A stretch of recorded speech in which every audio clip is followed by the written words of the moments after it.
Hi, ಎಲ್ರಿಗೂ ನಮಸ್ಕಾರ. ಇವತ್ತು ಕ್ವಿಕ್ಕಾಗಿ ಹಾಗೆ ಸಿಂಪಲ್ಲಾಗಿ ಒಂದು ಪಲಾವ್ ಹೇಗೆ ಮಾಡೋದು ಅಂತ ನೋಡೋಣ ಬನ್ನಿ. ಒಂದು ಪಾತ್ರೆಗೆ ಎಣ್ಣೆ ಹಾಕಿದ್ದೀನಿ. ಆ ಎಣ್ಣೆ ಕಾಯ್ತಾ ಇದೆ. ಕಾದಿರೋವಂಥ ಎಣ್ಣೆಗೆ ಒಂದೆರಡು ಪೀಸ್ ಚಕ್ಕೆ ಹಾಗೆ ಒಂದೆರಡು ಲವಂಗನ ಹಾಕ್ಕೊಂಡು ಎಣ್ಣೆಯಲ್ಲಿ ಫ್ರೈ ಮಾಡ್ಕೊತೀನಿ. ಅದಾದಮೇಲೆ ಫ್ಲೇಮ್ನ ಸ್ವಲ್ಪ ಹೈ ಮಾಡಿ ಕಟ್ ಮಾಡಿರುವಂಥ ಈರುಳ್ಳಿನ ಆ ಎಣ್ಣೆಗೆ ಹಾಕೋತಾ ಇದ್ದೀನಿ. ನೋಡಿ, ಇವಾಗ ಅದನ್ನು ಎಣ್ಣೆಯಲ್ಲಿ ನೀಟಾಗಿ ಮಿಕ್ಸ್ ಮಾಡಬೇಕು. ಈಗೆಲ್ಲ ನೀಟಾಗಿ ಮಿಕ್ಸ್ ಆಗ್ತಾ ಇದೆ. ಮಿಕ್ಸ್ ಆದಮೇಲೆ ಅದು ಚೆನ್ನಾಗಿ ಫ್ರೈ ಆಗಬೇಕು. ಈರುಳ್ಳಿ ಎಷ್ಟು ಚೆನ್ನಾಗಿ ಫ್ರೈ ಆಗುತ್ತೋ ನಾವು ಮಾಡುವಂಥ ಅಡುಗೆ ಕೂಡ ಅಷ್ಟೇ ಟೇಸ್ಟಾಗಿ ಬರುತ್ತೆ.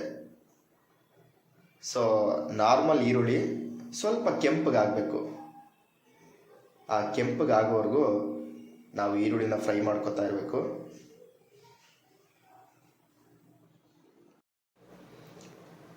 ನೀಟಾಗಿ ಇವಾಗ ಫ್ರೈ ಆಗ್ತಾ ಇದೆ. ನೋಡ್ತಾ ಇರ್ಬೋದು, ಈರುಳ್ಳಿ ಕಲರ್ ಚೇಂಜ್ ಆಗಿದೆ.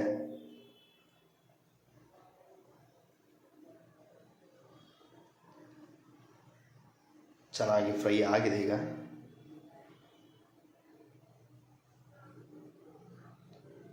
ಇದಕ್ಕೆ ಸ್ವಲ್ಪ ಜೀರಿಗೆನ ಹಾಕೋತಾ ಇದ್ದೀನಿ ಫ್ಲೇವರ್ಗೋಸ್ಕರ.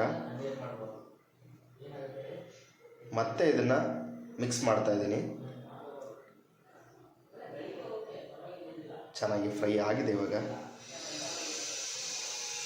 ಇವಾಗ ಇದಕ್ಕೆ ಪಲಾವ್ ಎಲೆ, ಒಂದೆರಡು ಪಲಾವ್ ಎಲೆನ ತುಂಡು ಮಾಡಿ ಅದರೊಳಗಡೆ ಹಾಕೋತಾ ಇದ್ದೀನಿ. ಸೊ ಇದನ್ನು ಹಾಕಿದ್ಮೇಲೆ ಅದು ಎಣ್ಣೆಯಲ್ಲಿ ಅದು ಫ್ಲೇವರ್ನ ಬಿಡುತ್ತೆ. ಆ ಎಣ್ಣೆಯಲ್ಲಿ ಫ್ಲೇವರ್ನ ಬಿಡೋವರೆಗೂ ಅದನ್ನು ನೀಟಾಗಿ ಫ್ರೈ ಮಾಡ್ಕೋಬೇಕು. ಇವಾಗ ಫ್ರೈ ಆಗಿದೆ. ಸೊ ಈಗ ಒಂದು 3 ಟೊಮೆಟೊ ಹಣ್ಣನ್ನು, ಹೆಚ್ಚಿರುವಂಥ ಟೊಮೆಟೊ ಹಣ್ಣನ್ನು ಅದಕ್ಕೆ ಹಾಕೋತಾ ಇದ್ದೀನಿ. ಅದು ಕೂಡ ಹಾಕಿರುವಂಥ ಈ ಮಸಾಲೆಗಳೆಲ್ಲ ಹಿಡಿಬೇಕು ಅದಕ್ಕೂ. ಹಾಗೆ ಟೊಮೆಟೊ ಕೂಡ ಚೆನ್ನಾಗಿ ಬೇಯಬೇಕು ಅಂತ ಅಂದರೆ ಎಣ್ಣೆಲಿ ನೀಟಾಗಿ ಮಿಕ್ಸ್ ಆಗಬೇಕು ಫಸ್ಟು. ನೋಡಿ, ಈ ರೀತಿ ನೀಟಾಗಿ ಮಿಕ್ಸ್ ಆಗಿದೆ. ಇವಾಗ ಇದಕ್ಕೆ ಶುಂಠಿ ಬೆಳ್ಳುಳ್ಳಿ ಪೇಸ್ಟ್ ಹಾಕ್ತೀನಿ. ರೆಡಿಮೇಡ್ ಇತ್ತು, ಸೊ ಶುಂಠಿ ಬೆಳ್ಳುಳ್ಳಿ ಪೇಸ್ಟ್ ರೆಡಿಮೇಡ್ ಹಾಕ್ತಿದ್ದೀನಿ. ಹಾಗೆ ಸ್ವಲ್ಪ ಉಪ್ಪು ಹಾಕಿ ನೀಟಾಗಿ ಮಿಕ್ಸ್ ಮಾಡ್ತಾ ಇದ್ದೀನಿ. ಈಗ ನೀಟಾಗಿ ಮಿಕ್ಸ್ ಆಗಿದೆ. ಸೊ ಆ ಈರುಳ್ಳಿ ಬೆಳ್ಳುಳ್ಳಿ ಈ ಪೇಸ್ಟು ಹಸಿ ವಾಸನೆ ಎಲ್ಲ ಹೋಗಬೇಕು. ಜೊತೆಗೆ ಹಸಿ ಬಟಾಣಿ ಇತ್ತು, ಸೊ ಹಸಿ ಬಟಾಣಿನ ಕೂಡ ಹಾಕ್ತಾಯಿದ್ದೀನಿ, ಇದಕ್ಕೆ ಸೇರಿಸಿದ್ದೀನಿ. ಅದು ಕೂಡ ಎಣ್ಣೆಯಲ್ಲಿ ಫ್ರೈ ಆಗಬೇಕು. ಇವಾಗ ಉಪ್ಪು, ಶುಂಠಿ ಬೆಳ್ಳುಳ್ಳಿ ಪೇಸ್ಟು ಎಲ್ಲ ಹಾಕಿದ್ದೀನಲ್ಲ, ಸೊ ಅದು ಕೂಡ ಈಗ ಬಟಾಣಿಗೆಲ್ಲ ಹಿಡಿಬೇಕು. ಚೆನ್ನಾಗಿ ಹಿಡಿದ್ರೆ ಅದೊಂದು ರುಚಿ ಬೇರೆ ಥರ ಆಗುತ್ತೆ. ಈಗ ಒಂದು 4 ಹಸಿ ಮೆಣಸಿನ್ಕಾಯಿನ ಕಟ್ ಮಾಡಿ ಅದರೊಳಗಡೆ ಹಾಕೋತಾ ಇದ್ದೀನಿ. ಈಗ ನೀಟಾಗಿ ಫ್ರೈ ಆಗಿದೆ. ಫ್ಲೇವರ್ ಕೂಡ ತುಂಬ ಚೆನ್ನಾಗಿ ಬರ್ತಾ ಇದೆ. ಇವಾಗ ಸ್ವಲ್ಪ ಮೆಣಸಿನ ಪುಡಿ ಹಾಕೋತಾ ಇದ್ದೀನಿ. ಹಾಗೆ ಸ್ವಲ್ಪ ಧನಿಯಾ ಪುಡಿನ ಕೂಡ ಹಾಕೋತಾ ಇದ್ದೀನಿ. ನಾನಿವತ್ತು ಯಾವುದೂ ರುಬ್ಬಿ ಹಾಕ್ತಿಲ್ಲ, ಹಾಗಾಗಿ ಅದ್ರ ಜೊತೆಗೆ ಸ್ವಲ್ಪ ಗರಂ ಮಸಾಲ ಕೂಡ ಹಾಕ್ತಾ ಇದ್ದೀನಿ. ಕ್ವಿಕ್ಕಾಗಿ ಆಗಬೇಕು ಅಷ್ಟೇ. ಸೊ ಅದನ್ನೆಲ್ಲ ಮಿಕ್ಸಿ ಮಾಡ್ತಾ ಕೂತ್ಕೊಂಡ್ರೆ ಟೈಮ್ ಆಗುತ್ತೆ. ಇವಾಗ ಅರ್ಜೆಂಟಲ್ಲಿದ್ದಾಗ ಅದೆಲ್ಲ ಮಾಡ್ಕೊಂಡು ಕೂತ್ಕೊಳ್ಳೋದಕ್ಕೂ ಆಗೋಲ್ಲ. ಸೊ ಈಗ ಮತ್ತೆ ಸ್ವಲ್ಪ ಉಪ್ಪನ್ನ ಹಾಕ್ತಾಯಿದ್ದೀನಿ. ಉಪ್ಪನ್ನ ಹಾಕಿ ಈ ಹಾಕಿರೋ ಮಸಾಲೆಗಳೆಲ್ಲ ನೀಟಾಗಿ ಎಣ್ಣೆಲಿ ಫ್ರೈ ಆಗೋ ಥರ ಅದನ್ನೆಲ್ಲ ಮಿಕ್ಸಪ್ ಮಾಡಿ, ಈಗ ಅದ್ರ ಮೇಲೆ ಸ್ವಲ್ಪ ಕೊತ್ತಂಬರಿ ಹಾಗೆ ಸ್ವಲ್ಪ ಪುದೀನ ಎರಡನ್ನೂ ಸೇರಿಸಿ ಮತ್ತೆ ಅದನ್ನು ಮಿಕ್ಸ್ ಮಾಡ್ತಾಯಿದ್ದೀನಿ. ಆಲ್ಮೋಸ್ಟ್ ಮಸಾಲೆ ಎಲ್ಲ ರೆಡಿ ಆಗಿದೆ.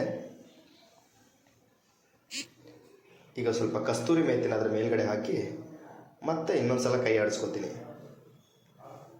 ಈ ಕಸ್ತೂರಿ ಮೇಥಿ ಹಾಕಿದ್ಮೇಲೆ ಫ್ಲೇವರ್ ಇನ್ನೂ ತುಂಬ ಚೆನ್ನಾಗಿ ಬರ್ತಾ ಇದೆ. ಓಕೆ, ಇವಾಗ ನಾನು ಆಲ್ಮೋಸ್ಟ್ ಒಂದು 5 ನಿಮಿಷ ತೊಳೆದು ಇಟ್ಕೊಂಡಿದ್ದೆ ಸೋನಾ ಮಸೂರಿ ಅಕ್ಕಿನ. ಈಗ ಅಕ್ಕಿನ ಮತ್ತೆ ಇದರಲ್ಲಿ ಹಾಕೋತಾ ಇದ್ದೀನಿ. ಇದೇ ಫ್ರೈಯಲ್ಲಿ ಅದು ಒಂದು 2 ನಿಮಿಷ ಫ್ರೈ ಆಗಬೇಕು. ಈ ಮಸಾಲೆಗಳೆಲ್ಲ ಇದೆಯಲ್ಲ ಅದರಲ್ಲಿ ಇದು ಕೂಡ ಫ್ರೈ ಆದರೆ ಅನ್ನ ಉದುರುದ್ರಾಗಿ ಬರುತ್ತೆ. ನೋಡ್ತಾ ಇರ್ಬೋದು, ಅಕ್ಕಿ ಕೂಡ ನಾನು ಹಾಕಿರೋ ಮಸಾಲೆಗೆಲ್ಲ ಚೆನ್ನಾಗಿ ಹಿಡಿದಿದೆ. ಇವಾಗ ಅಳತೆಗೆ ಎಷ್ಟು ಬೇಕೋ ಅಷ್ಟು ನೀರನ್ನ ಹಾಕ್ತಾಯಿದ್ದೀನಿ. ನಾನು 2 ಲೋಟ ಹಾಕಿದ್ದೆ, ಸೊ 4 ಲೋಟ ನೀರನ್ನ ಹಾಕ್ತಾಯಿದ್ದೀನಿ 2 ಲೋಟ ಅಕ್ಕಿಗೆ. ಅದ್ರ ಮೇಲೆ ಕಟ್ ಮಾಡಿರುವಂಥ ಕೊತ್ತಂಬರಿನ ಸ್ವಲ್ಪ ಹಾಕ್ಬಿಟ್ಟು, ಹಾಗೆ ಸ್ವಲ್ಪ ರುಚಿಗೆ ಇನ್ನಷ್ಟು ಸ್ವಲ್ಪ ಉಪ್ಪನ್ನು ಹಾಕಿ ನೀಟಾಗಿ ತಿರುವಿ ಎಲ್ಲನೂ ಅದನ್ನು ಒಂದು ಪ್ಲೇಟ್ನ ಮುಚ್ಚಿ ಅದನ್ನು ಬೇಯಕ್ಕೆ ಬಿಟ್ಟೆ. ಇವಾಗ ಅದ್ರ ಜೊತೆಗೆ ಮೊಸರು ಬಜ್ಜಿ ಮಾಡ್ಕೊಳ್ಳೋಣ ಅಂತ ಅದಕ್ಕೆ ಈರುಳ್ಳಿ, ಒಂದು ಸಣ್ಣ ಸೌತೆಕಾಯಿ, ಹಾಗೆ ಸ್ವಲ್ಪ ಹಸಿರು ಮೆಣಸಿನ್ಕಾಯಿ ಎಲ್ಲನೂ ಹಾಕಿ ಮಿಕ್ಸ್ ಮಾಡ್ತಿದ್ದೀನಿ. ಈ ಮೊಸರಿಗೆ ಮುಂಚೆನೇ ನಾನು ಸ್ವಲ್ಪ ಉಪ್ಪು ಮತ್ತು ಮೆಣಸಿನ ಪುಡಿನ ಹಾಕಿದ್ದೆ. ನೋಡ್ತಾ ಇರ್ಬೋದು ನೀವು, ಆಲ್ಮೋಸ್ಟು ಬೆಂದಿದೆ ರೈಸು. ಇನ್ನೊಂದು ಸ್ವಲ್ಪ ಬೆಂದರೆ ಪಲಾವ್ ರೆಡಿ ಆಗುತ್ತೆ. ಸೊ ಈಗ ಅದ್ರ ಮೇಲ್ಗಡೆ ನೋಡ್ತಾ ಇರಿ, ತುಪ್ಪ ಹಾಕ್ಬೇಕು ಸ್ವಲ್ಪ. ಆಲ್ಮೋಸ್ಟ್ 90% ರೆಡಿ ಆಗಿದೆ. ಈಗ ಅದ್ರ ಮೇಲೆ ಸ್ವಲ್ಪ ತುಪ್ಪ ಹಾಕಿ ಸ್ವಲ್ಪ ಕೊತ್ತಂಬರಿ ಸೊಪ್ಪನ್ನ ಅದ್ರ ಮೇಲೆ ಉದುರಿಸಿ ಒಂದು 2 ನಿಮಿಷ ಬಿಟ್ಟರೆ ಫಟಾಫಟ್ ಟೇಸ್ಟಿಯಾಗಿರೋ ಪಲಾವ್ ರೆಡಿ.